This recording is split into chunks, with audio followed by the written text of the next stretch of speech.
புனிதா ஏனுங்க மதியானம் இளநீர் குடிக்கிற கூப்பிட்டேன் வர மாட்டேன்னு.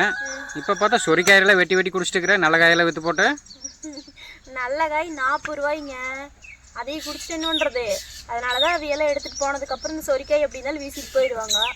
இதில் என்ன தண்ணி இல்லையா தேங்காய் இல்லையா எல்லாமே நல்லா தானே இருக்குது. அதனால தான் சரி அவங்க எடுத்துகிட்டு போச்சுறாங்க அப்படின்ட்டு நம்ம சொரிக்காய் குடிச்சிக்கலான்ட்டு எடுத்துகிட்டு வந்துட்டேன். இது எல்லாமே நல்லா இருக்குதுல்ல, அவங்களுக்கு தான் தெரியாது. சரி அவை கொண்டு போய் விற்கிறவியோ வாங்கி குடிக்கிறவியோ, யாராவது சொரிக்காய் வாங்கி குடிப்பாங்களா காசு கொடுத்து வாங்கி குடிக்கிறவியோ? நம்மளுக்கு தெரியுமில்ல அது நல்லா தேங்காய் நல்லா இருக்குது இளநீர் நல்லா இருக்குன்னு நாம் குடிச்சிக்க வேண்டியதுதான். நான் எல்லா மரத்துக்கடியும் பொறுக்கிட்டு வந்தேன்னா ஒரு குட்டையாக அது டெய்லி 2 இளநீ குடிச்சிக்குவேன்.